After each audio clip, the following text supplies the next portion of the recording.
Special needs को special need समझ के एक साइडलाइन ना करके लोग उसे इंक्लूसिव बनाएं। बेसिकली मेरी जो एक स्टूडेंट थी 3 से 4 साल पहले, तो वो अकेली एक मेरी स्टूडेंट थी जिसे मैं डांस सिखाती थी, थिएटर भी कभी कभी इंट्रोड्यूस करवा देती थी। उसको ज़्यादातर हीरो बनने का शौक था, उसकी डेथ हो गई। दिक्कत ये थी कि हूँ मैं बॉम्बे से, लेकिन मैंने शुरुआत दिल्ली से करी। एग्जिस्टेंस ही खत्म हो गई थी।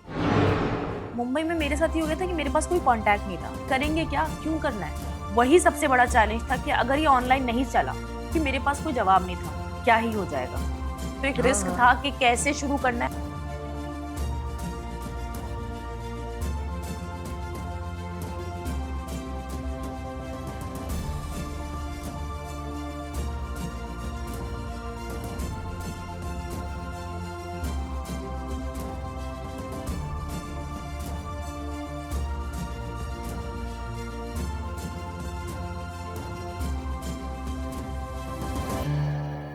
नमस्कार दोस्तों, मैं रूपेश खोड़ा इंडिया थिएटर गाइड में आप सभी का तहे दिल से स्वागत करता हूं। जैसे कि आप जानते हो, हर इंसान के अंदर कहीं ना कोई कहानियां छुपी रहती है। उसे बाहर लाने के लिए जरूरत होती है एक सही मंच की। मिस्टर भाविक शाह, जो इंडिया थिएटर गाइड के फाउंडर हैं, उन्होंने ये मंच तैयार किया है निस्वार्थ भाव से सफलतापूर्वक आप तक ये कहानी पहुंचाने का।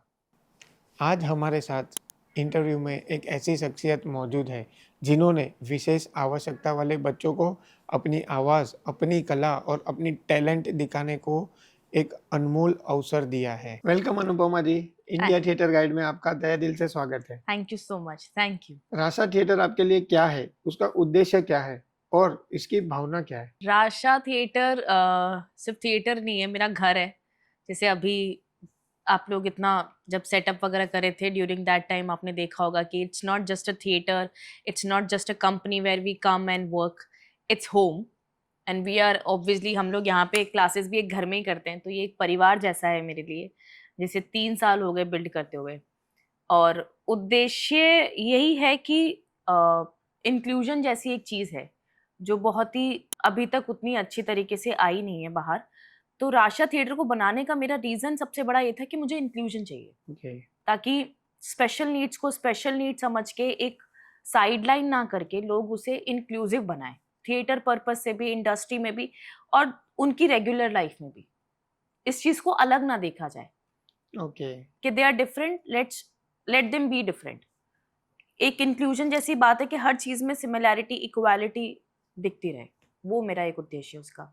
तो राशा थिएटर शुरू करने के लिए आपको प्रेरणा कहाँ से मिली? मतलब तो राशा नाम में ही बहुत ज़्यादा प्रेरणा है।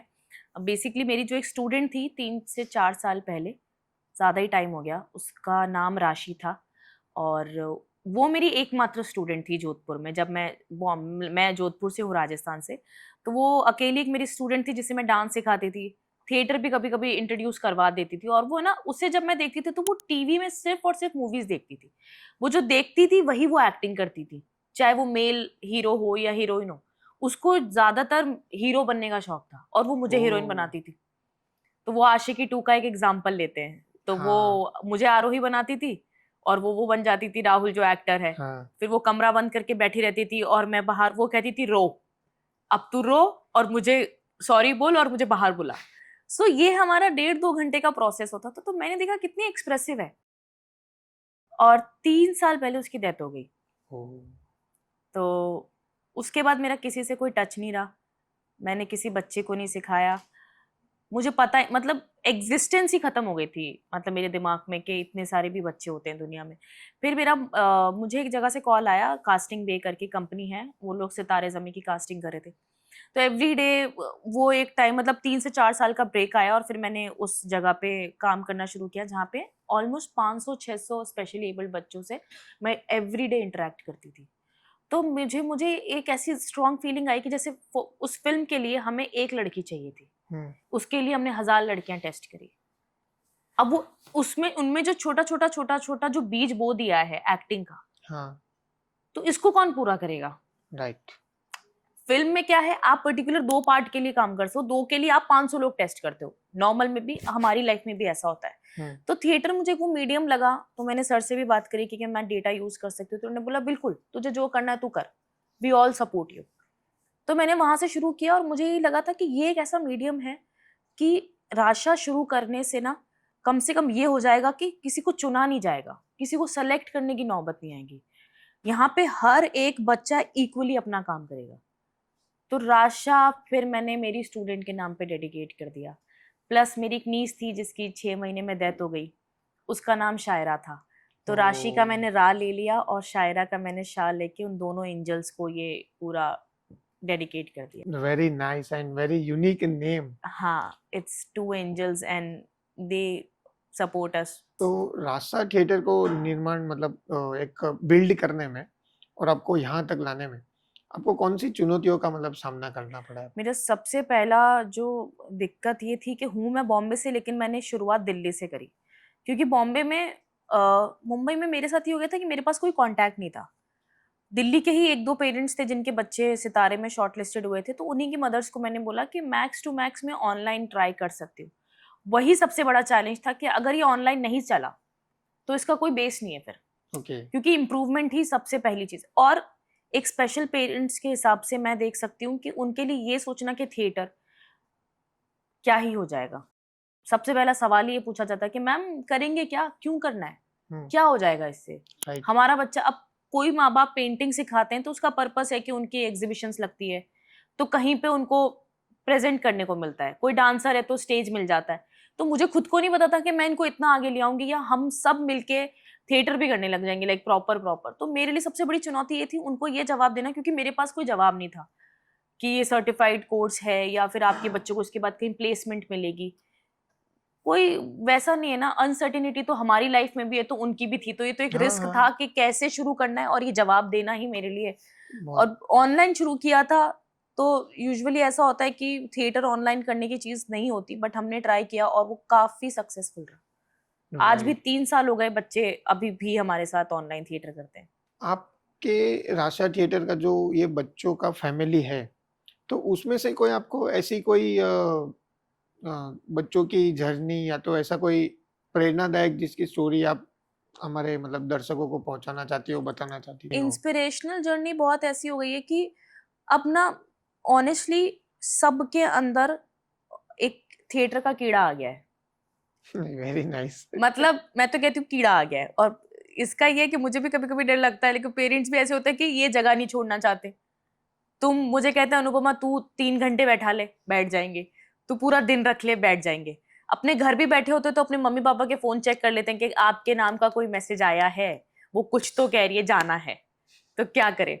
इंस्पिरेशनल जर्नी ऐसा होता है कि सबसे पहली जो स्टूडेंट है आहिदा, उसने इसको परस्यू किया एज एन एक्टर। उसके मम्मी पापा ने दिल्ली से पोस्टिंग ले ली बॉम्बे, ओके रिस्क पे ही आए कि अब करना ही है तो करके देखते हैं। तो वो बहुत आगे, उसने धुरंधर मूवी कर ली है।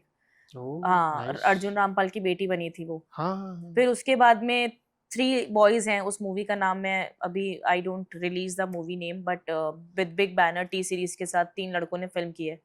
एक लड़का जो था वो हांगकांग से फिल्म करने आया, एक यहीं बैठा है और एक और है। तो ऐसे करके और धीरे धीरे ये लोग सब इसको एज एन एक्टर परस्यू कर रहे हैं। Oh very nice. और सब कहीं ना कहीं, और एक एक लड़का है जिसका नाम मैं लेना चाहूंगी, उसका नाम है ईशान। वो मेरे पास बहुत टाइम से है and he is improved. I we all can see, मतलब यहाँ जितने भी पेरेंट्स आते हैं ना, सब ने बोला है कि सबसे ज्यादा अगर क्लास में एवरीडे इम्प्रूवमेंट है तो ईशान में वो इम्प्रूवमेंट आया है। तो ऐसे मतलब जर्नी है सबकी, अपनी अपनी डिफरेंट डिफरेंट जर्नी रही है। जैसे एक है जो यहाँ बैठी है, तो उसको मेरे साथ इसमें क्रिएटिवली इन्वॉल्व होना है। मतलब ये सोचना ही अपने आप में बहुत बड़ी बात है कि आपके साथ ये थिएटर चलाना है। तो इनके मतलब जब भी ये लोग एडमिशन्स होते हैं, ये सब कोचिंग्स होती है, तो उनके बाद एक लेवल पे उन लोग को सक्सेस मिलता है, जैसे धुरंधर में आपने बताया। तो बाद में वो फिर आप उनके पेरेंट्स का आपको क्या रिएक्शन मिलता है? उनका क्या रिवॉर्ड्स मिलता है आपको?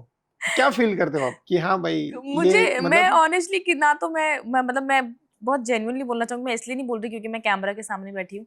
मैं इस मेरा ये पर्पस ही ये रहता है कि मुझे अब धीरे धीरे खुद को भी लगने लग गया कि मैं एक ना मीडियम हूँ, एक माध्यम हूँ इनके वहां तक पहुंचने का, एक जरिया मैं कहती हूँ अपने आप को। कि एक एक इंसान को पता होता है उसको क्या करना है। अगर मैं इनको गाइड करके ही बता दूं कि शायद this is good for you, आप इसके बाद अपनी जर्नी खुद देखो, तो पेरेंट्स इस चीज को लेके ग्रेटफुल होते हैं। और जिनको फर्क दिखता है वो डेफिनेटली आके बात करते हैं कि हम लोग चेंजेस देख पा रहे हैं अपने बच्चों में। तो ना तो ये कोई एक तरह का ऐसा है कि इसका एडमिशन का एक प्रोसेस है, this is open theatre for everybody कि आपको आना है। मुझे हमें ऑनलाइन डीएम्स आते हैं, हमें मैसेजेस आते हैं पेरेंट्स के थ्रू, हमें कुछ पेरेंट्स और कांटेक्ट करते हैं, तो हम उनको एडमिशन सिंपल बेसिस पे देते हैं कि आपका मन है आप आके देखो, आपको करवाना है करवा लो। और वो चेंजेस अपने आप धीरे धीरे जब पेरेंट्स को लगते हैं तो उससे पता चलता है कि बच्चा 3 साल टिक गया है, इसका मतलब कुछ तो सही हो रहा है उसकी लाइफ में। So I don't tell them to do it as a hobby. ये हॉबी नहीं बन सकती, सिर्फ एक हॉबी बन के तो मत रखो, क्योंकि theatre keep changing you a lot in terms of yes. even as human also. तो आप अगले 5 साल में रासा थिएटर को कहाँ देखना पसंद करोगे? मैं तो ऑल ओवर वर्ल्ड में, है ना? आपका इसके लिए आपका विजन क्या है? रासा थिएटर को लेकर अगले 5 साल में आपका विजन क्या है? मेरा विजन तो बहुत क्लियर है। हमें बहुत अच्छी, मतलब I want to produce, direct a film. Play तो डायरेक्ट कर दिया, एक फिल्म डायरेक्ट करनी है जिसमें हम सब डेफिनेटली एज एन एक्टर्स काम करेंगे। प्लस हमें शॉर्ट फिल्म्स बनानी है बहुत सारी, जो आजकल इतने सारे फेस्टिवल्स हाँ। ओपन हुए हैं, उन सब में हम अप्लाई करेंगे। मुझे एक बहुत ही क्लियर एक ऐसी इमेज दिखती है कि एक पोडियम पे मैं खड़ी हूँ, मतलब राशा थिएटर के लिए, राशा प्रोडक्शन के लिए एक अवार्ड लेके, और ये सब बैठे हैं मेरे साथ। या तो हम बर्लिन फिल्म फेस्टिवल में हैं या हम कांस में गए हैं। तो ऐसे विजुअल्स मुझे बहुत क्लियरली दिखाई देते हैं 5 साल में। 5 तो बहुत दूर है, उससे पहले ही मैं ऐसा विजन बना के चलती हूँ कि ऐसा इनको लेके जाना है, मतलब मुझे इनको ऑल ओवर वर्ल्ड घुमाना है। Rasha and I feel so good. अभी भी मैं कहीं गई थी तो वहां पे किसी ने बोला कि we heard about your group, we heard about your group, तुम्हारा थिएटर सुना है। तो वो अपने आप में एक ऐसी फीलिंग है ना। तो अब अगर ये बॉम्बे में हो गया तो मुझे ऐसा चाहिए कि ऑल ओवर वर्ल्ड में इन सब का नाम हो जाए। चलो, बहुत खूब, बहुत अच्छे विचार है आपके। भगवान से प्रे करेंगे कि आपकी ये प्लीज करिए। जो भी ख्वाहिश है आपकी ये बहुत जल्दी पूरी हो जाए। रासा थिएटर का कोई ऐसा प्ले जो लोग देखने के बाद जब निकले तो उसके जहन में वो चीज बैठ जाए, ऐसी कौन सी चीज रहेगी या उसमें से क्या सीख के जाएंगे, वो ऐसी कौन सी बात रहेगी? कौन सा प्ले है? वो खुला आसमान। तो हमारा सबसे फेमस प्ले है जिसके 7 से 8 शोज हो चुके हैं, ऑल ओवर इन बॉम्बे भी हो गए हैं, हमने दिल्ली में भी शोज कर लिए। वो बेसिकली ना फ्रेंडशिप पे शो है। तो वो ऐसा होता है जब भी वो लोग शो देखने आते हैं तो बहुत ऑनेस्टली बोलूंगी तो कई मेरे लोग ऐसे आते हैं कि यार चलो अनुपमा कुछ अच्छा काम कर रही है, सपोर्ट करने चलते हैं। मुझे आज भी एक मेरे दोस्त का 3 मिनट का वॉइस मैसेज याद है, उसने बोला था कि ये ऐसा प्ले बनाया ना, मतलब मैं सच्ची सिर्फ तुझे सपोर्ट करने आया था कि स्पेशल कॉज पे काम हो रहा है। बोला मुझे नहीं पता था ये इतना ब्रिलियंट और इतना अमेजिंग नाटक है, एक 1.25 घंटे का नाटक जिसमें थ्रू आउट हम में से कोई भी इतना स्टेज पे, मतलब मैं तो डायरेक्टर ही रहती हूँ, ये सब ऑन स्टेज रहते हैं 1.25 घंटे। एंड ऐसा भी नहीं कि कुछ बहुत ज्यादा डांस हो रहा है, डांस के through it's all about dialogues, the story. आपको मसाला मिलता है, आपको इमोशंस मिलते हैं, आप रोते भी हो, ऑडियंस पूरे टाइम ट्रैवल करती है। और मैं थोड़ा खुद को लेके ऐसे होती हूँ, मेरे दिमाग में बहुत क्वेश्चंस चलते हैं कि क्या सच में हमारा ड्रामा इतना अच्छा है या ये सिर्फ हमें ऐसा सिंपैथाइज कर रहे हैं कि अरे वाह क्या काम कर रही हो। पर जब लोगों से सुनती हूँ ना कि वी कैन इजीली रिलेट, और लोग कहते हैं मतलब 2 स्टोरियां दिखाई है, एक इस तरफ की एक इस तरफ की, तो कहते हैं यार थ्रू आउट तुम्हारे साथ ट्रैवल करते हैं। कोई साइलेंटली भी एक्टर खड़ा तो बोला इतना ब्रिलियंटली कभी किसी को परफॉर्म करते नहीं देखा है, the way they all perform. तो रासा थिएटर आपने जब से स्टार्ट किया है और आज तक जो आपकी जर्नी रही है, उसमें आपका एक संतोषजनक पल कौन सा रहा है? वैसा मतलब वाला कौन ऐसे सा? तो मेरे बहुत लाइफ में मोमेंट आते हैं, बहुत एक्सट्रीम ऐसे मोमेंट आते हैं, पर वो एवरीडे ही इनके साथ रहना ही मेरे लिए संतोषजनक है। मुझे बहुत सुकून मिलता है। अगर मैं बहुत कियोटिक लाइफ में हूँ तो मुझे ऐसा लगता है कि इधर आ जाओ, मैं इनको बोलती हूँ तुम भी आ जाओ, हम बैठते हैं बातें करते हैं। और वो 11 अगस्त को मैंने जो पहला नाटक बॉम्बे में बनाया था, मॉनसून में, पीक मॉनसून में, 11 अगस्त, I still remember the day. ये सब ना मेरे सामने ऐसे खड़े थे ब्लैंक। तो मुझे लगा ये मतलब तुमको एक्टिंग करनी है और 6:30 बजे 7 बजे शो है। और मैंने कहा था भगवान पे छोड़ा, मैंने कहा अगर होगा तो ठीक, नहीं होगा तो आगे बढ़ेंगे लाइफ में। उस दिन का दिन मुझे आज भी याद है कि हमें बैठने के लिए लोगों को रिक्वेस्ट करनी पड़ी कि प्लीज नीचे बैठ जाओ, स्पेस नहीं था। ओह दोनों शोज इतने पीक हाउसफुल थे, मॉनसून, पीक मॉनसून, आराम नगर खचाखच कीचड़ से भरा हुआ था और लोगों को नीचे बैठा था। मैंने मेरी फैमिली से रिक्वेस्ट करी कि आप लोग प्लीज साइड में खड़े हो जाना। मैंने देयर वाज लाइट तो मैं कर ही रही थी, लेकिन मैं म्यूजिक क्यूज भी अपने मुंह से दे रही थी। इतना रॉ शो था वो, 30-40 मिनट का, and successful Housefull. Full house. हम खड़े हैं, लोग खड़े हैं, मतलब 10 मिनट लोगों ने सिर्फ स्टैंडिंग ओवेशन दिया है। ग्रेट। उसके बाद सीधा वहां से कट्टू 2 दिन बाद बच्चे मूवी के सेट पे चले गए। वहीं से मेरे 7 बच्चे मूवी के लिए सेलेक्ट हो गए। वाह, एक डायरेक्टर देखने आया था। बहुत खूब बहुत तो खूब। ये कुछ पल होते हैं जो आप पहली बार शुरू करते हो, तब मुझे लगा था कि नहीं, आप कुछ सही जा रहे हो, मतलब वैसा। वो कौन सा, मतलब कौन से डायरेक्टर थे और कौन से मूवी में गए, आप बता एक सकते है पलाश मुच्छल करके, जिसने लीक बनाई है, वो अभी तक रिलीज नहीं हुई है। तो उनकी मूवी में कम से कम 15-16 बच्चे हैं डांस के, जो जिसमें से कुछ मेरे स्टूडेंट्स भी गए थे। तो अनुपमा जी, ये तो हो गया अपने, बहुत अच्छा कॉन्वर्सेशन हो गया। एक रैपिड फायर राउंड हो जाए फिर। बाप रे, ये तो मैंने कभी नहीं खेला। You want to take them also? किसी को लेना है इनको में से? नहीं, इनके लिए अलग अलग क्वेश्चन है? है, ये आपके लिए क्वेश्चन यार मैंने कभी रैपिड फायर नहीं खेल। इनके लिए अलग है। तो ठीक चलो है। शुरू करें।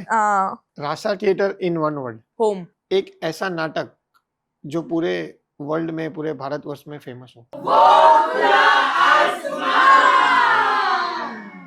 थिएटर का एक ऐसा नियम, कौन सा एक ऐसा नियम जिसमें आप कॉम्प्रोमाइज नहीं कर सकते? Discipline, be on time. और उसका एक रीजन वो मैं नहीं हूँ, ये हैं जिन्होंने मुझे टाइम पे आना सिखाया लाइफ में। थिएटर का कोई ऐसा एक एक्टर जिसके साथ आप अपने बच्चों को एक्टिंग करके देखना चाहोगे, like this is the. Theatre का ही, हाँ, मूवी का नहीं। मूवी का भी बोल दो, कोई भी बात नहीं, एक थिएटर का बोल दो, एक मूवी का बता दो। आज मैं यूनिवर्स में थ्रो करना चाहूंगी। मैं चाहूंगी कि हमारी जो भी हमारी जर्नी हो, कभी हमारे किसी प्रोजेक्ट में रणबीर कपूर हमारे साथ काम करें। Yes. And for theatre? For theatre I would like to say Nawaz sir. Wow. Nawazuddin sir, मुझे बहुत अच्छा लग रहा है, वो अपनी डॉटर के साथ थिएटर कर रहे हैं बाहर।